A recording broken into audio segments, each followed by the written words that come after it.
Hi, it's me again with Corel Draw Tips and Tricks, and I just made a video on how to make this last night, and if you didn't watch it, you really don't have to. Because one of my viewers or subscribers said, Doug, if you do it with the Smart Fill tool, you don't have to erase all those inner lines. And he's very true. You know, some people look at things and see other objects. So I'm going to hold down the control button and make a perfect circle.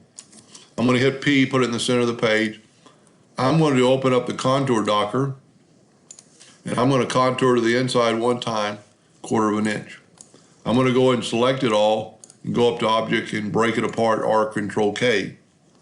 I'm going to select it all and Control D to make a duplicate. While holding down the Shift button, I'm going to bring it in, and that brings it in from the center.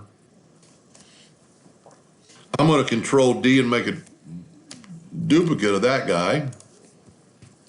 Holding down the control button once I start. I should have grouped these together. Holding down the control button once you're moving it, it'll stay right at top. I'm going to make sure I don't have more than one item there, because I know I made a duplicate. Yep, it's got a duplicate on top of that.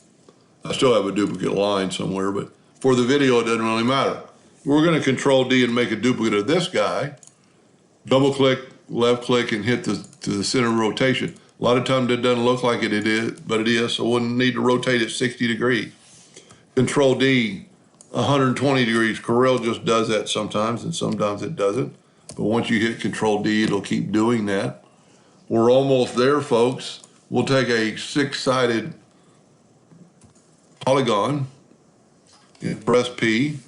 Make it a little bit bigger, holding down the Shift key so it grows from the inside. We're going to go ahead and contour it one time, just like what we've been doing. I'm going to select it.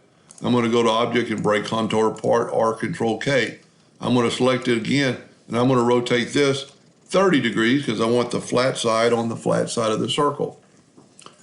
Now I'm going to zoom in here. I'm going to take a rectangle, and I'm going to draw it approximately the size of this right here, but I only want it 1/4 inch wide, so I'll go 0.25.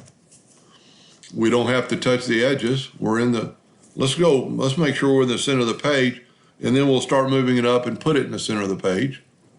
We'll Control D and make a duplicate, move our center of the rotation to the center. I move something, I move it back by hitting the backup button, and I'm going to rotate this 60 degrees. Once again, you have to go 120, Control D, Control D, Control D. Now here's where my viewer helped me. This is why I only drew 1/6 of it and copied it over. His suggestion is very true. Just use the Smart Fill tool. Now to make life easy, I'm going to group this together. Control G, because later on I'm going to move it out of the way. I'm going to take my Smart Fill, using blue, it doesn't really matter, and I'm just going to fill in all these blocks. This is a lot easier than deleting lines. And one thing I kind of also like about it when I'm thinking about it, I'm still going to have my original plan if I want to change it and add stuff like we were talking last night. Now what I can do is take and pick this item. Now I need to get one of these rings back for the outside, because when we go here and left click, right click, we've lost an outer ring. So we can go right here, ungroup all, grab that outer ring and hit P. So now we have a completed item, and it will not leak, and you did not have to do a lot of cutting. And what I was saying about, and I would need to get the outer ring back, then you could go back, and we had some other items in there. And once you know this worked, you could go back in there and put these other items, like I was showing last night. But anyway, I thank that viewer or subscriber, and hope that helped you a little bit. Thank you for watching.